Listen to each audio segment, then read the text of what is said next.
Hey everybody, my name's Stephen Aitchison, and today what I'm going to be talking about is book serials, writing a book serial. I've been trying to, for ages, trying to find information on writing a book serial, particularly the structure of each individual book.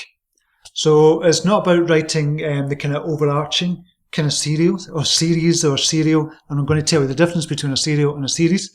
It's not about the overarching story or the character arc of the actual story itself. Is about each individual book in the particular serial that I'm writing. So I'm writing I'm writing a serial just now called The Dream Dancers. And it's about the search for the Akashic records. And it's about astral projection, lucid dreaming, and it's set in Scotland. It's a magical Scotland series. But there's different cities I'm basing the book in. So first of all, it's going to be Glasgow, then it's going to be Edinburgh, there's Dundee, Aberdeen, Perth. There's going to be the 9 cities in Scotland. So potentially a huge world that I'm kind of building here. And I've written the first 2 books, and the 3rd book I'm outlining just now. But the problem was, and I just started this in November last year for NaNoWriMo. The problem was, I thought, okay, I know how to write a kind of series and plot out a series and how to do that. But what I don't know is how to plot each individual book or how to structure it. There was nothing telling me how to structure each individual book in a serial.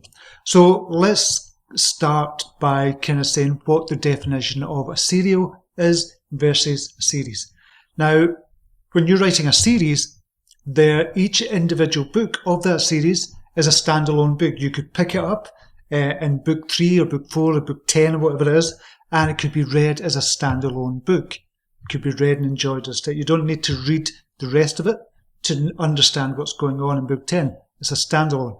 You've got many crime fiction authors are in this. They kind of write standalone books, part of the same world, and it could be the same detective that's in there as well.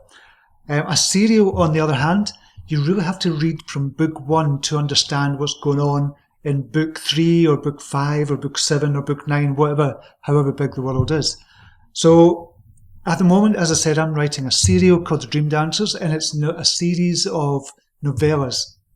Writing a serial, round about 30,000 words each in each novella, in each book. So there's going to be 9 novellas in that serial. But I wanted to share with you, okay, how did I figure out what the hell I was doing? Because I wrote book 1 and I wrote book 2, and there was no particular structure to it. I was using the Save the Cat structure, which I was going through the kind of 15 kind of plots or plot points for Save the Cat. I thought, can I do it that way?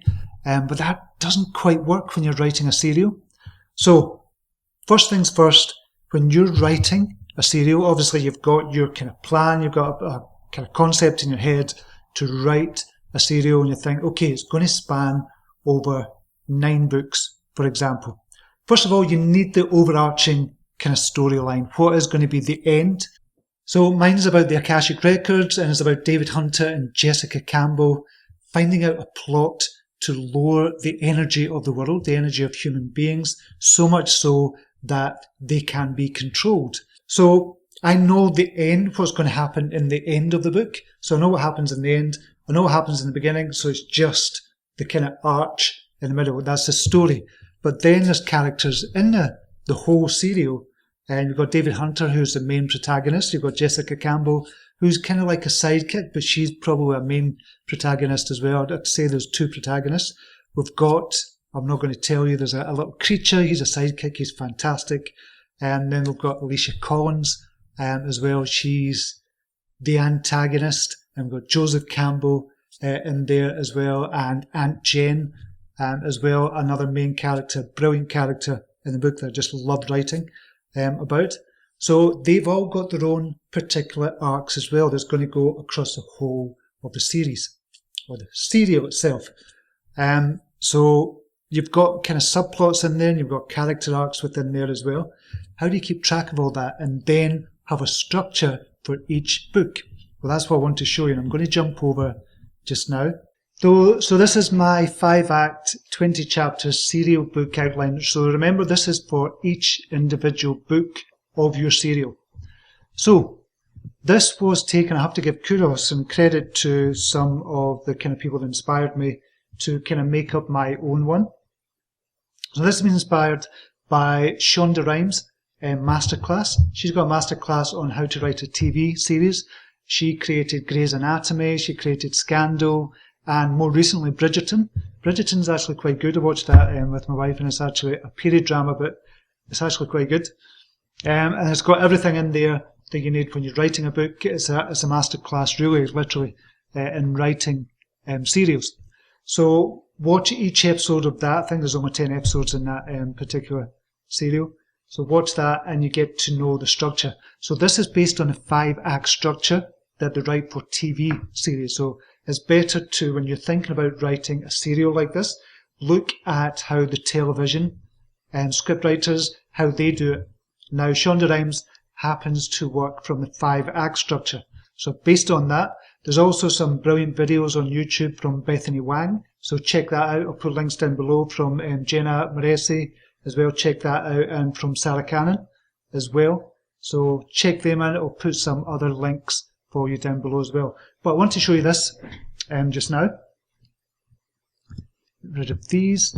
Okay, so at the very top, we've got the chapter number. So this is based on 20 chapters. Obviously, you can split it up. I'm doing 30,000 words, 20 chapters, 1,500 words each. Then we've got the subplots here, so you can keep track of all the subplots. So we've got David's story, Jessica's story, Alicia's, Aunt Jen's, and the creature story as well. Then you've got the character arc, which is different from the story arc, but is kind of intermingled. So you can have that along here as well. And the way I use this for book 2, I'm not going to show you everything, that this is kind of a blankish one, but for book 2, I can keep track of what chapters I talked about David's journey, for example, or Jessica's adventures. So you can see here it's blocked out in different colours.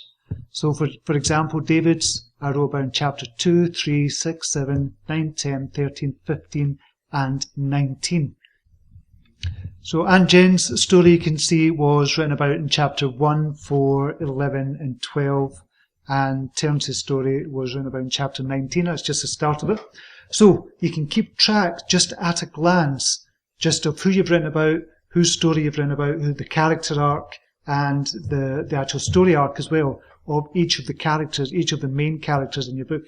You can even go a little bit further than that and kind of add supplementary characters as well. And do it that way and just keep track of everybody you've kind of written about. This is a quick visual glance at the main characters. And now here is we've got Act 1, 2, 3, 4, and 5. Now I've split the acts up into 20 chapters, so there's 4 acts or 4 chapters per act. So Act 1, we'll go back, and this is, it tells you the number of pages. Act 1, 22 pages long, if you're writing a novella. So a novella, 110 pages, about 30,000 words, something like that. So you split it up into, if you're writing a novella at 50,000 words, just divide it by 5 and do it that way. So Act 1 is the opening image setup. This is just where they are at that particular moment. So obviously with the very first book, that's them just in the ordinary world, what they're doing, who their friends are, where they're going, where they work, and just the kind of extended kind of family and stuff like that as well. But if you're on book 3 in the serial, then the opening or the image or the setup is just where they're at just now, where they really left off from book 2, where they're at just now and what kind of stage of their life they're at the moment. So if it's a magical system, which mine is about witches and wizards and kind of astral projection, then where are they just now? It's just a kind of a brief kind of outline of where they are just now. And that's all done through dialogue and kind of what they're up to at the moment. Then that's chapters 1 and 2. Then chapters 3 and 4 is confronted with the main problem. What's the main problem going to be? So that kind of introduces the main problem, plus a hook in chapter 4. So they might find out who the main or what the main problem is, and then they go, oh shit, there's something they can't do about that main problem. Act 2 is dealing with the conflict. So this is almost, if you're in Save the Cat, this is kind of like playing the game, so to speak. This would be the kind of bigger section. So how do they deal with the conflict? That's chapters 5 and 6. Then things heat up. So things are starting to look a bit dire for the protagonist. That's in chapter 7 and 8, plus you have another hook in chapter 8. Now these hooks are really for a television series, obviously with a television episode. They usually have breaks in between, so you want to hook the viewer to keep on watching until the next segment comes on. But it's good to do this in books as well. I know it's not for TV, it's good to do it for books as well. Act 3, the bad guys are closing in, and kind of hope is fading for the protagonist. You're thinking, shit, he's not going to get out of this. Well, how's he going to do it? And then all is lost. You just see there's no way out for the protagonist. In this case, in book 3, they're trying to find Jessica Campbell, and there's no way they can get to her. And they're just going, they've lost, everything's lost, but you've got another hook there. And then Act 4 is a wee light, and the wee light is something that just goes, it gives you a glimmer of hope for the reader and for the protagonist as well. You just go, maybe they could do this. And that wee light kind of expands in 13-14. And then you start to turn it around in 15-16. And then Act 5 is a full-on push for victory. They can see they've got everything now, and they've got everything they need in order to push for victory for that particular plot. And the final image is chapter 19 and 20. So once they've got what they were looking for at the beginning of the book, then where are they now? It's just a kind of a breathing out, a sigh of relief and saying, okay, where are you now? And that's it. And this is just at a glance. You can see everything that's going on. Obviously in here, you write the main part, what is just a very brief summary of what chapter 1 is going to be, chapter 2, chapter 3, chapter 4. And I'll put a link to this down below. I'll do a blank one for you, and I'll put a link to this below for you as well, so you can open it up in Google Docs, and you'll be able to copy it. You won't be able to edit it, but you'll be able to copy it, in which case that will be editable after that as well. So check that out if you think this is going to be useful for you. But it's certainly helped me, and it's taken me 3 books to get to this stage just now, thinking, okay, I'm comfortable with this. This really does help me for books 4, 5, 6, 7, 8 and 9. Okay, that's it just now. I'm going to be doing more of these videos in the future. It's about my writer's journey. Now, obviously, I've not done fiction before. I've not written fiction before. I've written the first 2 books, as I said. 40,000 words, 30,000 words for the second book, and the others will be 30,000 words as well, roughly. But I have extensive kind of experience writing non-fiction. I've got a blog that I've had for 15 years.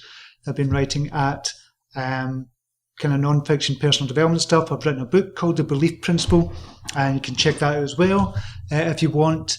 And that's all about personal development. But I've always wanted to be a fiction writer.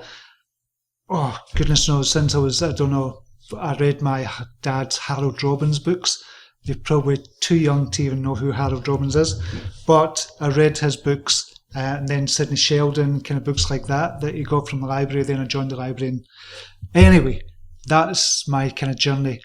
I've always wanted to write a book, never had the confidence, but now I do. I now have the belief that I can do this, and I will do it. I just don't know how long it's going to take me to become successful at it. But I will be successful. So, I'm going to be doing more of the writer's journey, and I'll just teach whatever I learn. I'm just going to teach along the way. And I think that's the best way to learn yourself sometimes as well, when you're teaching others. And I've always done that in all of my businesses. I've lots of kind of businesses before. I've had my own business for the last 8 years. And it's always been about teaching. So I love it. And I love the interaction with kind of viewers and the readers as well. So I'll be doing more of these, but what I really want to do as well is to interview other successful indie authors. So this will be an indie channel, and I'll need to kind of rebrand it to kind of make sure everybody knows it's going to be about an indie kind of author channel. So I want to kind of interview kind of writers as well. If you want to make suggestions, that would be fantastic. If you'd like to see anybody interviewed. So I'm going to start reaching out to a few people. I'm in some Facebook groups, and I'll start reaching out as well. But I wanted to get a couple of books under my belt first. I've not published any books yet, but I will be publishing from the middle of February or the end of February. I don't know, it keeps on changing. But I will be publishing very, very soon, the first book. And if you want to get the first 5 chapters of the Dream Dancers, I'm going to post a link down below as well. You can get the first 5 chapters absolutely free, obviously. You can join the mailing list, and it'd be good to talk to you in there. And then from there, you can join the Facebook group and join me on Instagram as well. We're going to be talking more about it there as well. And I'll post links everywhere. But that's it for the moment. Thank you so much for watching. I hope this has helped you. If not, just kind of write to me with suggestions of what you'd like to see. If there's anything you'd like to see about kind of writing, and I'll try and help you as best I can. So there's always somebody kind of behind you in the learning process. So I started, as I said, fiction writing. Well, it was a while ago actually. I just gave up on it a couple of years ago, but I really started in earnest 1st of November. So there'll be somebody that's just starting just now that I'm going to be able to help as well, and hopefully I can accelerate my learning as well with you. So that's it for just now. Remember and subscribe to this channel if you like these videos or you think you're going to like them. That would be fantastic. And hit the notification bell as well. That would be brilliant if you could do that. And that's it for the moment. Until next time, namaste. Take care. Bye now.